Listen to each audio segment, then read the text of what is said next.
छोटा सा सवाल ये कि अभी ये बात सच सामने आई कि गोलबंदी नहीं है, हम लोग एक नहीं है, तो क्या इस समय जो भारतवर्ष की राजनीति में जातीय जनगणना की मांग इतनी जोर शोर से उठाई जा रही है, वो क्या और फर्दर हिंदू समाज को विभाजित करने की कोशिश नहीं है क्या? देखिए, जातीय जनगणना का मामला ऐसा है, देखिए कुछ बातें ऐसी होती हैं कि उसके पीछे भावना क्या है, उस भावना से उसका तात्पर्य निकलता है। भावना क्या है?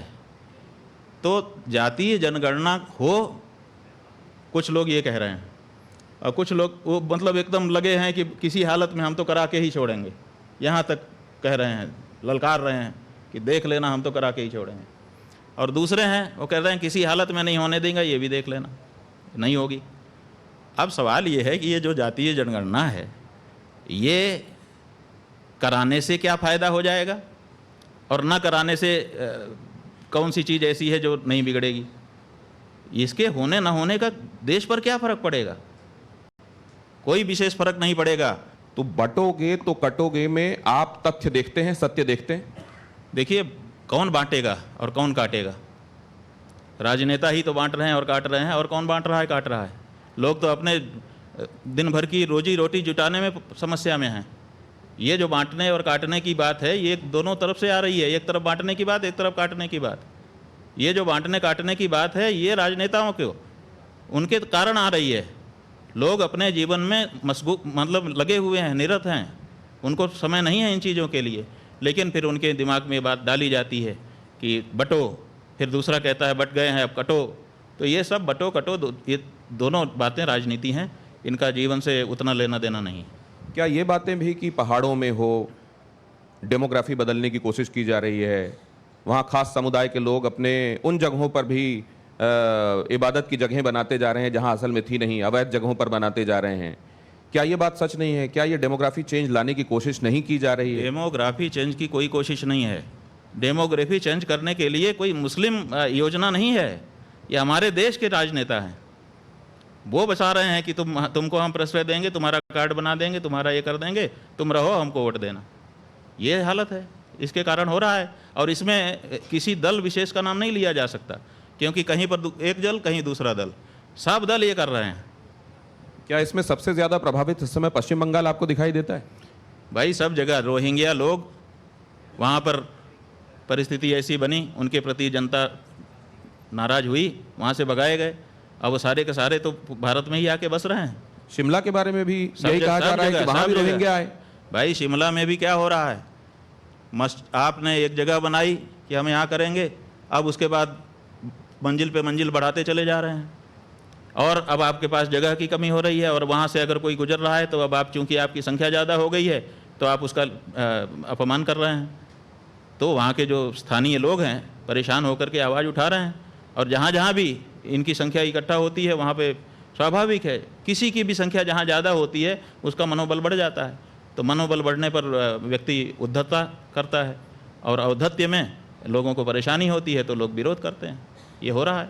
विवेक श्रीवास्तव जी का सवाल लो, उससे पहले मैं ज़रा ये दिखा दूं आपको कि ये हरिद्वार जहाँ की बात आपने की, कांवड़िए जब वहाँ से चले तो पुष्प वर्षा हुई, वहाँ कांवड़ियों के ऊपर हेलीकॉप्टर से पुष्प बरसाए गए, और ये पहली बार नहीं हुआ है। इसके पहले योगी आदित्यनाथ, देखिए यहाँ पर आप देख भी रहे हैं, मैं चला रहा हूँ इस समय, इस तरीके से पुष्प वर्षा कांवड़ियों के ऊपर की गई। इसको आपने कैसे देखा? नहीं, ठीक है, उनकी श्रद्धा का सम्मान सरकार करती है, खराबी क्या है? अब यही कांवड़िए ये मांग भी कर रहे थे स्वामी जी कि इस रास्ते में जो जगहें पड़ती हैं, ढाबे पड़ते हैं, फल वाले हैं, वो अपनी नाम सार्वजनिक करें, छुपा कर नाम कोई चीज़ हमको ना दें, लेकिन उसमें आपने ये व्यवस्था दी कि नहीं, नेम प्लेट नहीं होनी चाहिए। भाई हमने धर्म के अनुसार व्यवस्था दी। हमारा धर्म कहता है कि जब तुमने कोई संकल्प ले लिया है, तुम दीक्षित हो गए हो, तो फिर होटल का नहीं खा सकते हो, चाहे वो हिंदू का होटल हो, चाहे किसी दूसरे का होटल हो। तो जब तुमने एक संकल्प ले लिया, संकल्पबद्ध हो गए कि अब मैं जब से ये जल उठाता हूँ, जब तक नहीं चढ़ा दूंगा तब तक मैं आध्यात्मिक नियमों से बंधा हुआ हूँ, तो आपको ब्रह्मचर्य का पालन करना पड़ेगा, आपको स्वयं पाक करना पड़ेगा अथवा फलाहार करना पड़ेगा। तो आप नियमबद्ध होते हो और कहते मैं होटल में खाऊंगा, काहे का नियमबद्ध? तो हमने इसीलिए कहा कि इससे इसका लेना देना नहीं है। लेकिन होटल में खा ही रहा है तो फिर क्या मतलब है नाम प्लेट लगवाने से? आपने सरकार की आलोचना और आपको पता नहीं है कि सर्कुलर आ चुका है पोप का पहले ही कि हिंदू नाम ही रखो, रहो ईसाई। मुसलमानों का भी आ चुका है, हिंदू नाम रखो और रहो मुसलमान। आज बहुत सारे देश में ऐसे लोग हैं जिनका नाम हिंदू है, हिंदू जैसा माने हिंदी में नाम है, संस्कृत के मूल शब्द का नाम है, लेकिन वो जरूरी नहीं है कोई हिंदू हो, हिंदू धर्म का पालन करते हो जीवन में, वो मुसलमान या ईसाई हो चुके हैं। तो ऐसी परिस्थिति है, इसको भी तो समझिए। केवल नाम प्लेट आप दिखा देंगे, उतने मात्र से आपका धर्म बच जाएगा। अगर ऐसी कोई गारंटी हो तो हम आपके साथ होने को तैयार हैं, लेकिन ऐसा नहीं है। इसीलिए धर्म नियम को धारण कर लेने के बाद स्वयं पाक अथवा फलाहार ही होता है। इसमें क्या गलत है? आपका आशीर्वाद इस देश के सभी धर्मों के लिए है। भाई हम किसी से द्वेष नहीं करते, हम किसी को गलत नहीं कहते। हम कहते हैं कि उनका अपना तौर तरीका है, अपने तौर तरीके से रहें, हमको चुभने वाली बात ना करें। क्यों? क्योंकि साथ रहने का मतलब है कि एक दूसरे को चुभने वाली बात नहीं करनी चाहिए, ये हम कहते हैं। लेकिन इसके कारण उनको साथ में रहना है, इसीलिए हम अपने धर्मों में परिशोधन कर लें, इसकी हमको ज़रूरत महसूस नहीं होती। आपने कहा आप किसी से द्वेष नहीं करते, बहुत सारे लोग आपको एंटी मोदी क्यों परसीव करते हैं?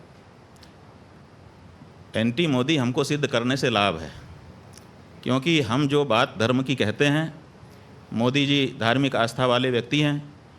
अगर वो इस बात को ठीक से समझ लेंगे तो वो हमारी बात मानने लग जाएंगे धर्म के मामले में, और लोगों का मामला खेल बिगड़ जाएगा। इसीलिए लोग अपना खेल ना बिगड़ जाए, इसलिए मोदी जी के कान भरे रहते हैं कि ये आपके खिलाफ का व्यक्ति है।